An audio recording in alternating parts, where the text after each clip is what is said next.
Menurut saya ini sesuatu yang sangat penting dan memang sudah bagian yang tidak terpisahkan daripada sumpah jabatan di setiap pejabat, termasuk kita di DPR. Karena itu ini harus dituntaskan, termasuk jika ada kejanggalan mengenai nilai dan sumber yang tidak jelas, saya kira harus bisa dilakukan klarifikasi. Lalu kemudian kalau ada temuan yang berpotensi melanggar hukum, maka harus diserahkan kepada APH, aparat penegak hukum. Dari segi internal Kementerian Keuangan di Komisi 11 kita selalu mendorong untuk betul-betul Kementerian Keuangan menjadi contoh, menjadi teladan dari segi reformasi birokrasi. Karena di sana ada misi, ada tugas sebagai bendahara negara. Jadi sekaligus mengelola kekayaan negara, sekaligus juga mengelola penerimaan negara.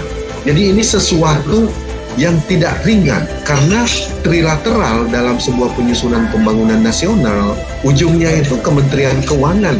Ada visi misi presiden, ada musrenbang dari bawah, ada usulan dari pemerintah daerah dan kementerian lembaga. Tapi kalau anggaran dananya tidak ada, dana itu bersumber dari dua pilar utama. Yang pertama Direktorat Pajak, yang kedua Bea Cukai yang disebut Mas Haryadi tadi. Tapi kita juga mendorong supaya di Bea Cukai diselesaikan roadmap tentang ekosistem logistik nasional. Itu yang sampai sekarang belum selesai. Bagaimana sih roadmap-nya untuk sampai kemudian 100 tahun Indonesia merdeka di 2045?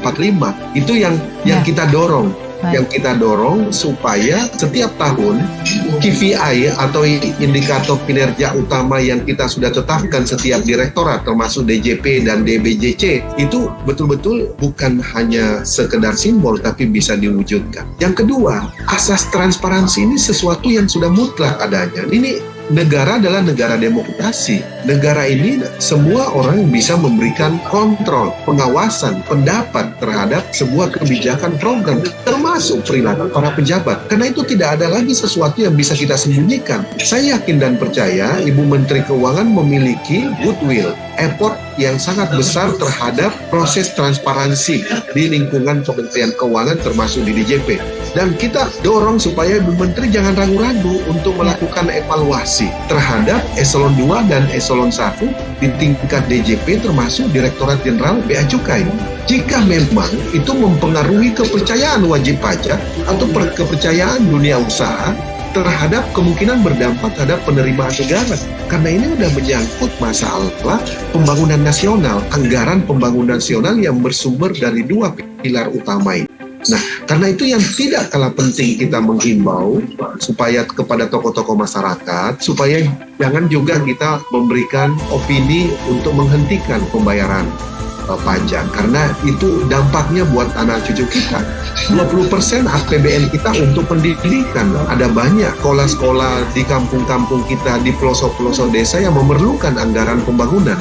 Ada banyak kebutuhan pembangunan desa yang harus terus dialokasikan setiap tahun. Nah, jangan sampai ada gerakan atau semangat seperti itu.